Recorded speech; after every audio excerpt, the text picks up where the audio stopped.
Ciao ragazzi, je m'appelle Denis Bruisi, chef italien à Paris. Aujourd'hui, on se trouve au restaurant Ida à Paris 15e et on va préparer ensemble une belle recette pour Cancer Consult.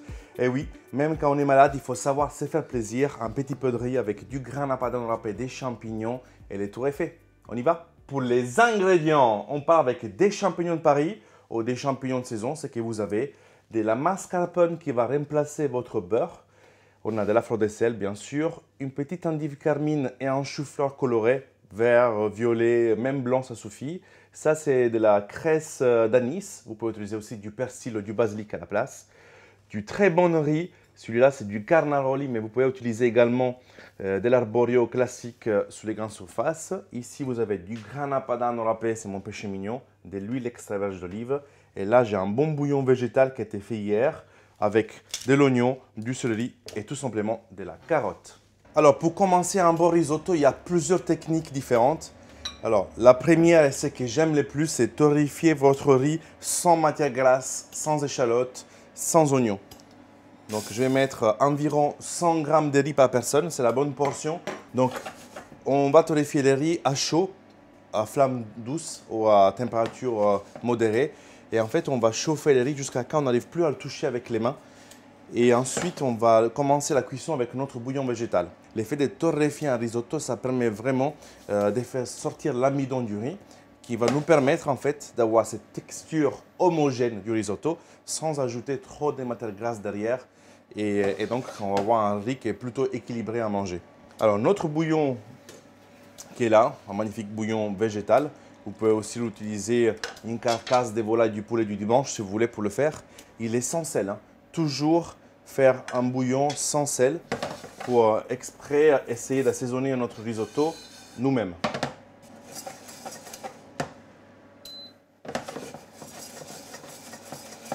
Bon, regardez déjà, il y a mes doigts qui deviennent blanches. Donc c'est bon signe. On a l'amidon qui commence à sortir. Le riz en plus il est bien chaud. Et une autre astuce pour savoir quand démarrer la cuisson du riz et comment le démarrer, c'est que dès qu'on met le bouillon à l'intérieur du risotto, il faut que ça chante. Donc on va tous écouter maintenant. S'il vous plaît, silence. C'est parti.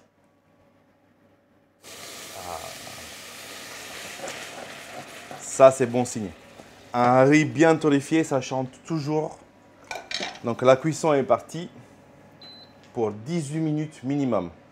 Donc là aussi, il faut savoir qu'en Italie, on a l'habitude de manger les pâtes al dente. Mais pour les riz, pour les risottos, je préfère plutôt manger un riz qui soit cuit de la bonne façon parce que dans les riz, il y a l'amidon. Et l'amidon, parfois, c'est indigeste. C'est un peu comme manger une pomme de terre qui est crue. Dans les pâtes, vice-versa, dans les pâtes, c'est beaucoup mieux manger une pâte al dente parce qu'elle contient moins d'eau et donc on aura plus de facilité pour la digestion. Alors, bien gratter les fonds de la casserole parce que effectivement, si on lance la cuisson du risotto et qu'après on ne s'en occupe pas parce qu'on va faire autre chose à côté, on risque d'accrocher notre riz et ça risque aussi de brûler tout au fond. Donc bien être vigilant, bien gratter et pas juste tourner en fait. Il faut vraiment gratter le fond de la casserole. On laisse cuire. Pas besoin non plus que ça bout trop fort. On peut avoir un petit frémissement de cuisson, ça c'est déjà suffisant. Et il faut mouiller le riz environ 15 fois. Je dis toujours qu'une fois par minute minimum. Et il ne faut non plus jamais noyer les risottos, c'est-à-dire qu'on ne va pas mettre trop de bouillon jusqu'à ne plus voir le riz. Il faut qu'on voit le riz qui soit vraiment à fleur de riz et qu'on puisse le voir depuis, regardez ici. Pendant que notre riz cuit, je vais commencer à couper nos petits champignons.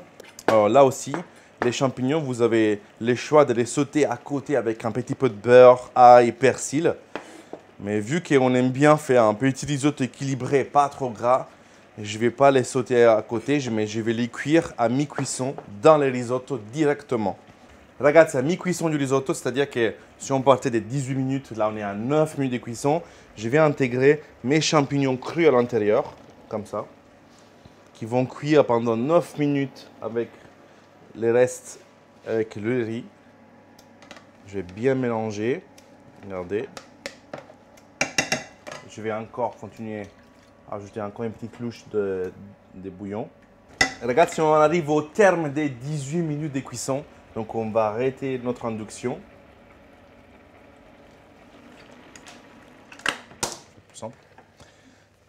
Voilà, on va mettre notre risotto ici, reposer tranquillement parce qu'on l'a stressé pendant un petit moment. Donc les champignons sont déjà cuits.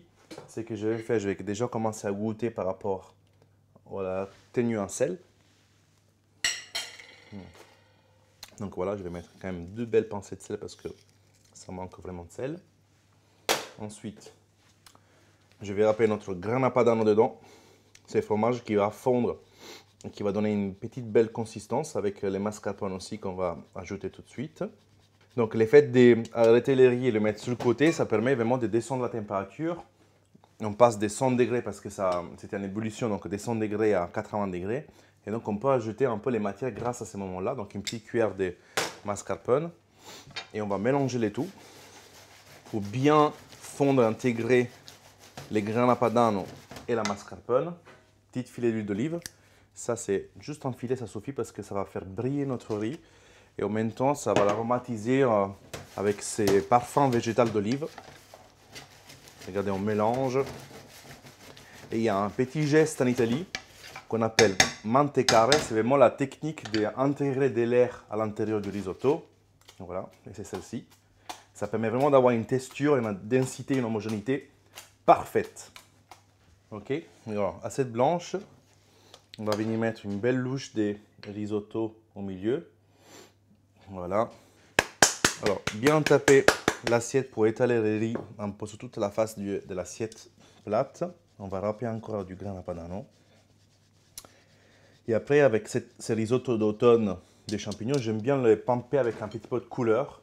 Donc ici, j'ai un chou-fleur violet qu'on va également râper un petit peu. Voilà. On a également cette endive carmine qu'on va effeuiller pour récupérer vraiment quelques pointes d'endive. Voilà, comme ça. On va un peu étaler sur tous les côtés. Et pour finir, on va mettre quelques pousses d'anis, au coriandre, au basilic, ce que vous avez à la maison, ce que vous avez dans votre jardin. Et voici notre risotto champignon, chou-fleur violet, huile extra vierge d'olive, à déguster sans modération les amis. Ciao!